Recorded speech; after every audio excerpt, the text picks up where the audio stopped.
Hey, welcome back to Enough with the Crazy. We want to talk about another insane situation that's recently occurred, only this time with a college professor.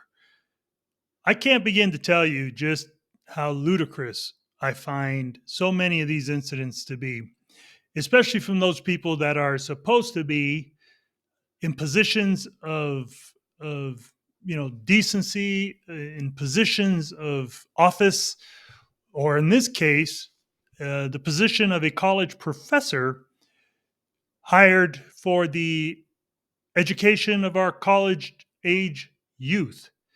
And it's astounding to me just the loss of decorum in these once highly esteemed positions.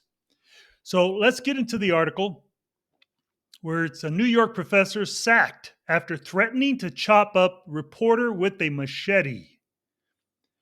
A New York art professor who allegedly threatened to chop a reporter with a machete has been sacked.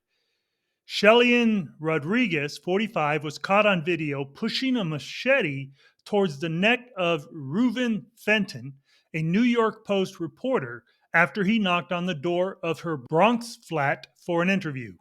The professor reportedly shouted at the journalist, "Get the F away from my door, or I'm going to chop you up with this machete." She then allegedly chased the journalist into the street. A New York Police Department spokesman told the Telegraph she was arrested on Thursday morning and has been charged with menacing and harassment. Mr. Fenton had approached Ms. Rodriguez for comment after she was filmed destroying a student's anti abortion display. The former Hunter College professor's obscenity laced tirade went viral. You know, my gosh, guys, the absolute audacity of these liberal people are just mind blowing. They their sense of self entitlement is it just knows no bounds.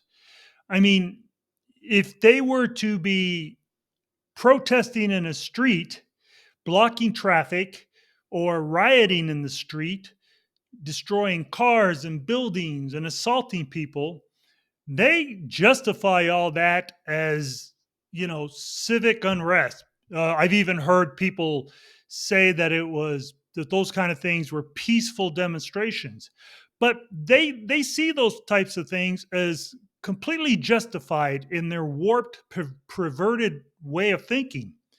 And yet, here in this circumstance, you have a person or two with a anti-abortion display, and she feels the justification to go and just destroy it.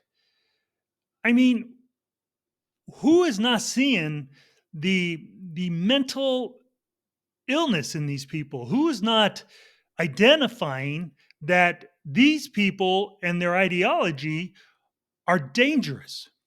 Now, I'm not saying all liberal minded people are dangerous, but what I am saying is that the ideology is being used to promote this violent environment whereby it is aggressively pushing the conservative party to a point to where we are going to have to possibly one day retaliate in like manner.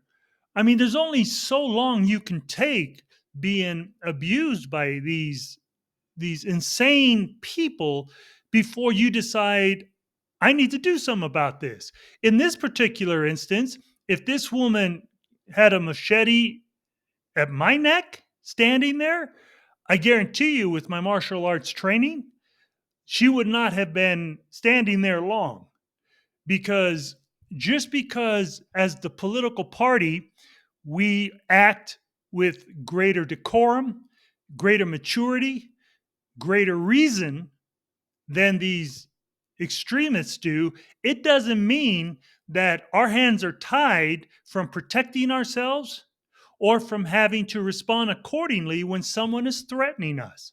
And this kind of enraged ideology that these extremists are promoting is going to lead to greater consequence.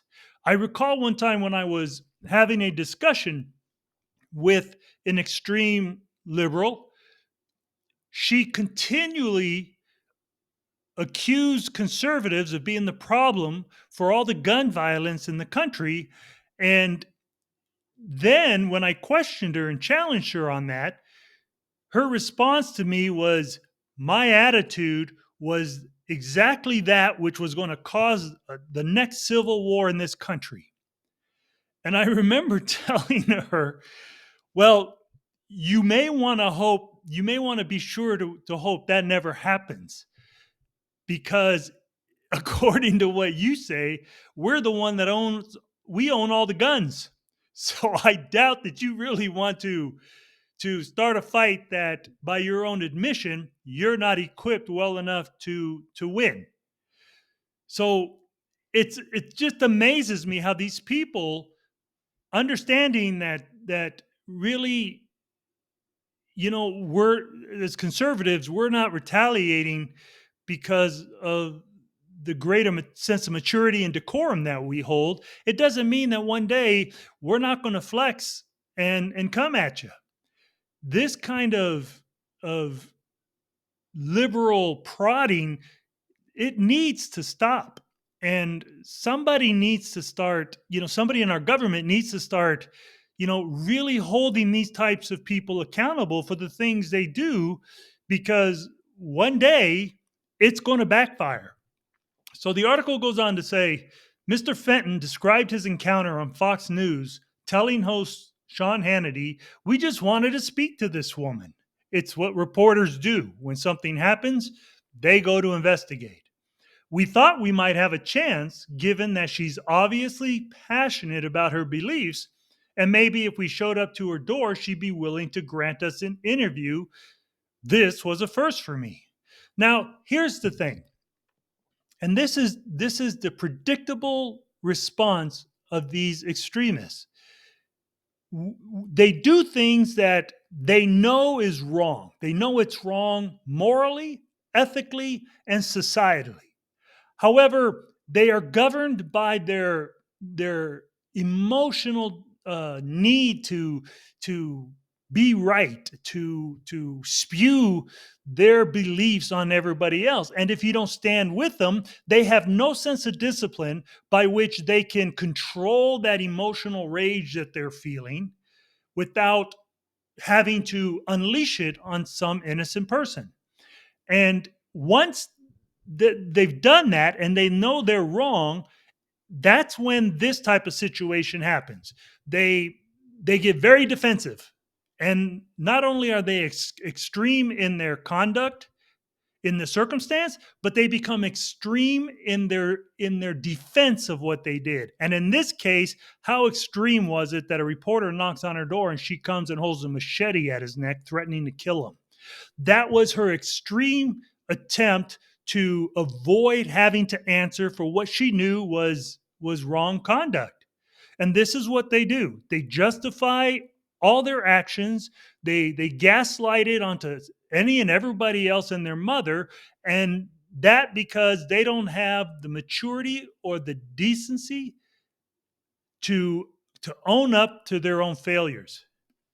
So she surrendered to the police on Thursday morning. Her dismissal was announced in a statement to the New York Post. Vince Dimitricelli, Hunter College spokesman, said Hunter College strongly condemns the unacceptable actions of Shelly-Ann Rodriguez and has taken immediate action. And good for you, because there's two things you should note here. Number one, you need to probably fine-tune your hiring practices, because people like this, they have a history. And if you would have done your due diligence and have vetted this person, especially since she was going to be taking a position of a professor in your college, you should have vetted her background. Social media is too easy to investigate now. This kind of behavior, this kind of mindset would have been clearly evident, and at that juncture, you would have denied giving her a job. Secondly, I appreciate the fact that upon hearing this, you did not just put her on paid leave of absence until you, quote unquote, did the PC liberal correct thing and investigate the circumstance. You just went straight for the jugular and said this was seriously inappropriate behavior from one of our staff members, and bye bye. You are done. Get out. Too many companies are too afraid to make the bold stance for what is right anymore. And so, hooray for Hunter College for having the cojones to do that. Rodriguez has been relieved of her duties at Hunter College effective immediately and will not be returning to teach at this school. It also emerged that Miss Rodriguez, an adjunct professor of art at Hunter College, is, is suing the New York Police Department, alleging she sustained nerve damage when she was arrested during a George Floyd protest in June 2020. My God.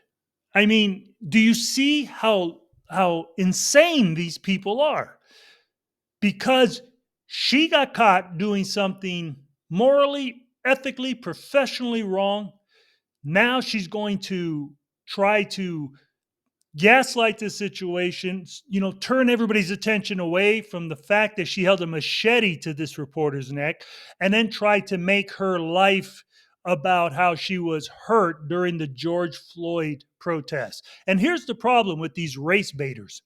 They know that all they got to do is talk about an incident that they can spew their rhetoric on to increase the race, trauma that everybody's seemingly feeling nowadays. And they know that they can, at that time, possibly, if not probably, turn the discussion away from themselves and into this George Floyd incident. Um, it's it's astounding that these people do this as a practice and get away with it. And these people need to be called out on this by our politicians, by our city, our city officials, by the media, by anybody and everybody who just has the courage to stay focused on what was wrong and to address that issue without allowing themselves to be distracted from it. And so the professor helped to organize anti police protests in New York after the death of Floyd. She is suing the NYPD, claiming she suffered nerve damage while being apprehended and put in a police van during a demonstration. Hey, guys, look, this is just absolutely ridiculous. And our society has become so worried about the repercussion from the liberal left over whether or not somebody was conducting themselves in a unlawful way during a protest whereby the police arrested him and put the person into a police van. They're more concerned about what the political left is going to accuse them of or sue them of, and that just should not be the thing that people or our police departments should have to be concerned with in this society. Our society is getting out of control with violence, and we need to be able to handle it. Our police departments need to be able to go to these people and to arrest them without fear of being sued. Now, if they were aggressive, if they exerted police brutality, then of course they should be held accountable. But right now you have these extremists blocking traffic on freeways, throwing Molotov cocktails, raiding buildings, looting businesses, and they get away with it. And yet, if you're a normal member of society, let's say a Christian who wants to stand on a street corner and talk about the Bible, or if you're a pro-life mother who wants to stand on the street corner and just hand out pamphlets about pro-life, um, you'll get fined and arrested for not having a permit. I mean, it's ludicrous how these extremists get away with mass murder because everyone's too afraid to stand up to them, and yet those people who are law-abiding people who don't create this kind of havoc have to be concerned about getting arrested for doing something as simple as handing out pro-life pamphlets. We have got to really get a grip on this, people. And I got to tell you that with what is happening now with the Conservative Party boycotting these businesses that propagate these types of harmful ideologies, especially towards our young, we are now on a trend of taking the power back. And it's critical for us to realize that we cannot relent at this juncture. We cannot be afraid to take on the fight anymore. We've got the momentum. We have to keep the momentum. And what that means is that we need to start realizing the extent of the power we have as the consumers of this country.